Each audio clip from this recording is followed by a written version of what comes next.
Chief justice of India justice Ranjan Gogoi ने कहा कि सुप्रीम कोर्ट कोर्ट फिक्सरों के कब्जे में है। तो बहुत कुछ कहा नहीं जाता है। कपिल सिब्बल और अभिषेक मनु सिंघवी वकालत कर रहे थे महाराष्ट्र सरकार की, सिंघवी वकालत कर रहे हैं दिल्ली सरकार की। तो इसके मायने समझिए, क्योंकि भले ही 9 साल से सरकार हो, लेकिन आज भी अरुण जेटली के लेवल का वकील नहीं हुआ। और जेटली की नैतिकता देखिए कि जो ही वो सरकार में आए, उन्होंने सुप्रीम कोर्ट में एक दिन भी कदम नहीं रखा। तो जब ये कपिल सिब्बल जैसे लोगों की दलील पर सुप्रीम कोर्ट में कहा जाता है कि मनीष कश्यप जो है वो पत्रकार नहीं था, नेता था, मतलब उसने एक बार चुनाव लड़ गया तो पत्रकार नहीं रह गया। और कपिल सिब्बल बार बार इस देश का मंत्री बनेगा और वो वकील रहेगा। तो सुप्रीम कोर्ट को समझना चाहिए कि झन्नाटेदार मारते हुए कपिल सिब्बल को जवाब ये भी देना चाहिए, तुम कैसे वकील बने हुए हो। कहने का मतलब ये है कि सुप्रीम कोर्ट ने सब कुछ कर दिया, फिर भी उद्धव ठाकरे को सरकार के लिए फिर से आमंत्रित नहीं करवा दिया, ये नहीं कर पाया। इसलिए क्योंकि इस डेमोक्रेटिक सिस्टम में होगा वही जो इस देश की जनता चाहेगी, सुप्रीम कोर्ट भले ही कुछ भी झुंझुना बजा ले। सर, महाराष्ट्र पर सुप्रीम कोर्ट का फैसला और केजरी पर आपकी नजर में इसे कैसे समझा जाए, जरा बारी बारी से ना। देखिए मनीष जी, आपने उसके लीगल पॉइंट समझाई दिए और 2 एपिसोड किए हैं, तो दर्शक उसको देखेंगे। मैं जरा कुछ इसके दूसरे पक्षों पर बात हम लोग करेंगे, और समय कम रहता है।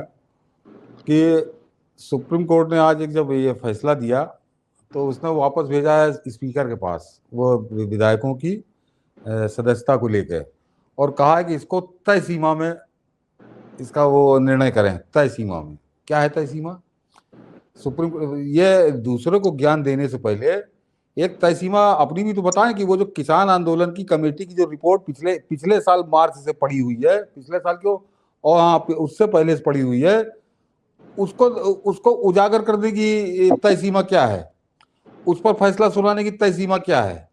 क्योंकि वो रिपोर्ट जो है वो ये बता रही है कि किसान कानून जो भारत सरकार ने बनाया था वो 100% सही था, उसके पक्ष में था। 86% देश के किसान उसके पक्ष में थे, इसलिए वो उसकी कोई तय सीमा नहीं है।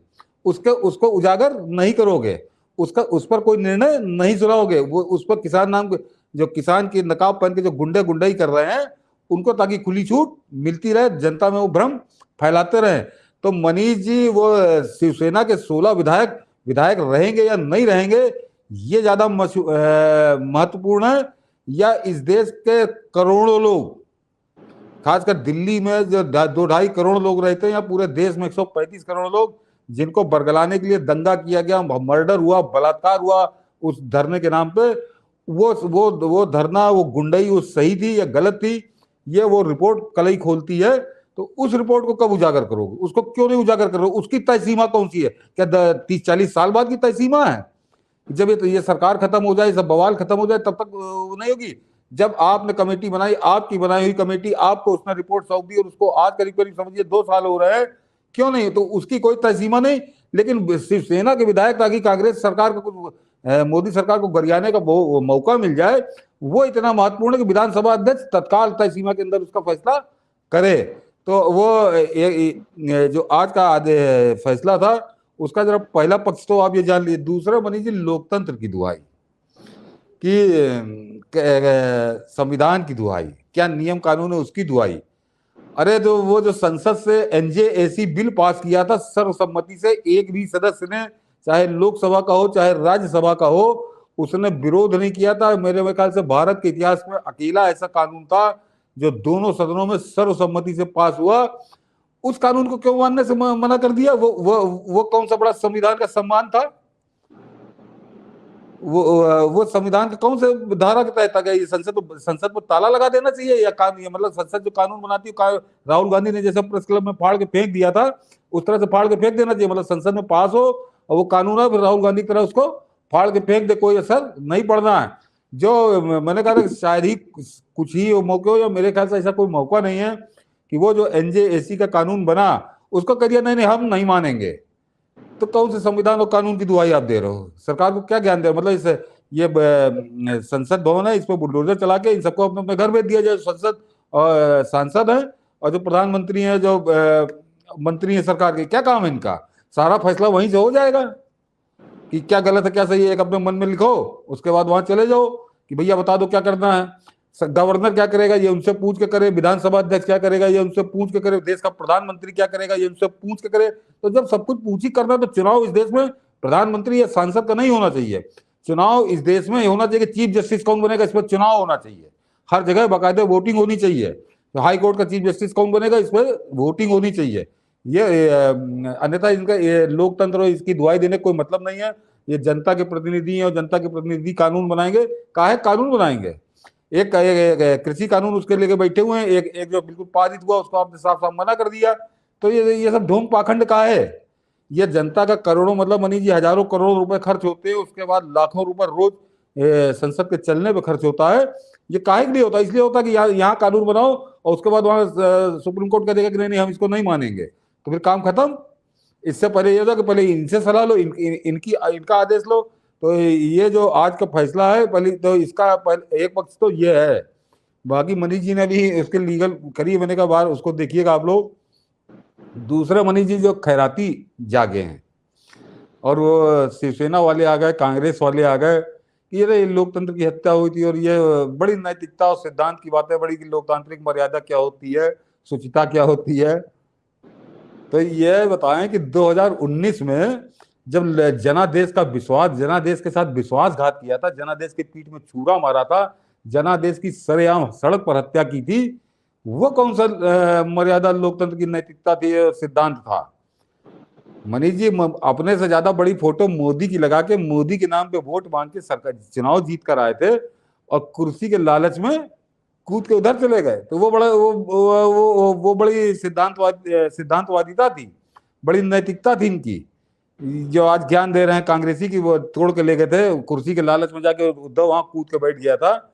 वो क्या था? वो लोकतंत्र के साथ जघन्य बलात्कार था, जनता के जनादेश के साथ बलात्कार था। जनता ने कांग्रेसियों और शरद पवार को तीसरे और चौथे नंबर पर फेंक दिया था। यह था जनादेश। और उसको इस उद्धव ठाकरे ने कुर्सी के लालच में अपनी खोपड़ी बैठाल के सरकार बनाने का जिम्मा सौंप दिया था। ये वो बहुत नैतिकता उसका ज्ञान न दे। दूसरा मनीष जी जो आज फैसला आया है कि उद्धव ठाकरे के लिए वो बोले हैं कोर्ट से कि अगर इस्तीफा ना दिया होता तो मैं दोबारा मुख्यमंत्री बना। क्या तो अब क्या ये भी होगा क्या कि वो मुख्यमंत्री के पास विश्वास मत हो ना हो, उसके पक्ष में बहुमत हो ना हो, जिसको सुप्रीम कोर्ट कहेगा उसको मुख्यमंत्री बनवा दिया जाएगा? अरे उद्धव ठाकरे से भाग के 40-42 विधायक अलग हो गए थे और बाकायदे अब तो कानूनन उनके वो पार्टी भी उनके नाम से है, झंडा भी उनके पास है, चुनाव निशान उनके पास है, उससे चुनाव निशान का भी हकदार वो नहीं है। तो कैसे आप बनवा देते? ये सिर्फ इसलिए ताकि मोदी विरोधी गैंग जो है वो उछले, और वो उछल रहा है खैरातियों को, वो न्यूज चैनलों पे उछल रहा है। कोई ये नहीं पूछने वाला है कि जब 40 विधायक उसके छोड़ के उसको भाग गए तो किस आधार पर वो चीफ मिनिस्टर बना रहता? किस आधार पर बना देते उसको? किस आधार पर रीस्टेट कर देते? यानी अब विश्वास मत भी नहीं होगा सदन में, अब विधानसभा में विश्वास मत की भी जरूरत नहीं है। चीफ जस्टिस साहब जिसको कह देंगे वो मुख्यमंत्री हो जाएगा। तब तो फिर मतलब वो पाकिस्तान से ज्यादा बदतर वाली स्थिति हो जाएगी कि ये इससे कोई मतलब नहीं कि कौन छोड़ के गया। और मनीष जी अगर वो राज्यपाल हो या विधानसभा अध्यक्ष हो, अगर वो सदन के अंदर फैसला नहीं करेंगे, विधायकों की चिट्ठी पे फैसला नहीं करेंगे, जो विधायक खुलकर जाके कह रहे कि मैं इसके साथ नहीं हूं, तो क्या जबरिया समर्थन करवाओगे? यानी अब मनीष जी ये हो गया है कि पहले तो बाहुबल से होता था, गुंडों के जरिए देखा है हम लोगों ने, जिससे डर के लोग फार्म हाउस में जाके अपने अपने विधायकों को बचा के रखते थे।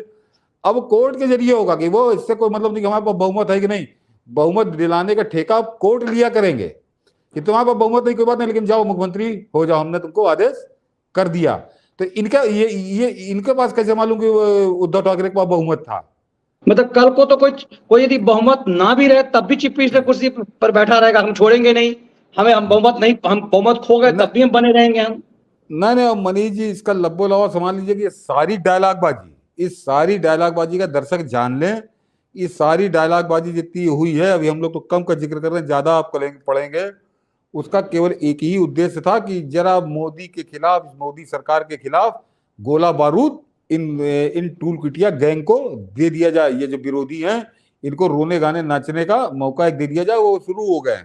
जबकि सब गलत था, राज्यपाल भी गलत था, विधानसभा अध्यक्ष भी गलत था, एक नाथ शिंदे का जो बहुमत जो उनको अलग मान्यता दी गई वो भी गलत था, सारे फैसले गलत थे। तो फिर फैसला सुना क्यों नहीं दिया मनीष जी? जरा ये सबसे बड़ी खास बात है बिल्कुल, कि मतलब मैं कह रहा हूं जब कुछ सब कुछ गलत था, जब राज्यपाल गलत था, विधानसभा अध्यक्ष गलत था, तो सब गलत चीफ था। मिनिस्टर कैसे सही हो सकते? कान पकड़ के एक नाथ शिंदे को निकाल देना चाहिए था सुप्रीम कोर्ट से। नहीं मनीष जी, फिर फैसला सुना क्यों नहीं दिया?